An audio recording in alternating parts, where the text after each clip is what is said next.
గత 5 ఏళ్ల వైకాపా హయాంలో సీఎం ఎక్కడికెళ్లినా బారికేడ్లు రోడ్డుకు అడ్డంగా పెట్టి వాహనదారుల్ని ఇబ్బంది పెట్టేవారు. దుకాణాలు మూసేయించి చిరు వ్యాపారుల పొట్ట కొట్టేవారు. జగన్ సచివాలయం, అసెంబ్లీకి వెళ్లే సమయంలోనూ బారికేడ్లు పెట్టి వందలాది మంది పోలీసుల్ని మోహరించి వలలు పట్టుకునేవారు. రాజధాని రైతుల నిరసన సీఎంకు కనబడకుండా ఉండేందుకు పరదాలు కట్టేవారు. ఈ సంప్రదాయాలన్నింటికీ ముఖ్యమంత్రి చంద్రబాబు స్వస్తి పలికారు. రాజధాని రైతులు, ప్రజలు మధ్య ఓపెన్ టాప్ ల్యాండ్ క్రూజర్ కారులో ఉండవల్లి నుంచి సచివాలయానికి పర్యటించారు. ప్రజల మద్దతుతోనే అధికారంలోకొచ్చాం, వారి బాధలు తెలుసుకోవడమే తమ కర్తవ్యమని అధికారులకు చంద్రబాబు స్పష్టం చేశారు. ఇకపై బారికేడ్లు ఏర్పాటు చేస్తే చర్యలు తప్పవని హెచ్చరించారు. మాజీ ముఖ్యమంత్రి జగన్ సచివాలయానికి రాకుండా క్యాంపు కార్యాలయం నుంచి 5 ఏళ్లు పాలన సాగించారు. ఉద్యోగులు కలిసేందుకు సరిగా సమయం సైతం ఇవ్వలేదు.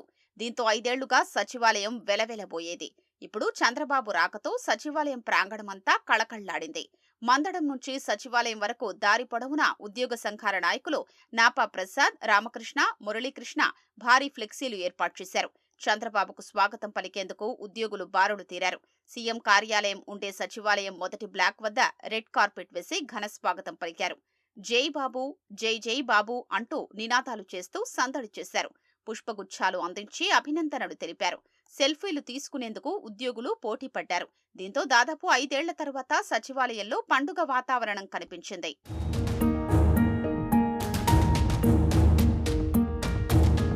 సీఎంగా బాధ్యతలు చేపట్టి 5 అంశాలపై సంతకాలు చేసిన తర్వాత సీఎం చంద్రబాబు సచివాలయం మొదటి బ్లాక్ వద్ద మీడియా ప్రతినిధుల్ని చూసి కాన్వాయ్ ఆపారు. సీనియర్ పాత్రికేయుల్ని పేరు పేరునా పలకరించారు. 5 ఏళ్ల తర్వాత తాము సీఎంను కలిశామని, స్వేచ్ఛగా దగ్గరికొచ్చి మాట్లాడుతున్నామని కొందరు మీడియా ప్రతినిధులు చంద్రబాబుతో వ్యాఖ్యానించారు. రాష్ట్ర సచివాలయ వార్తలు కవర్ చేస్తున్నా ఈ 5 ఏళ్లలో సీఎంను కలిసే అవసరం రాలేదని తెలిపారు. ఇక నుంచి మీకు చాలా పనుంటుంది, పాలనలో సమూల మార్పును చూస్తారు, అన్ని చోట్ల మార్పు కనిపిస్తుందని చంద్రబాబు విలేకరులతో అన్నారు.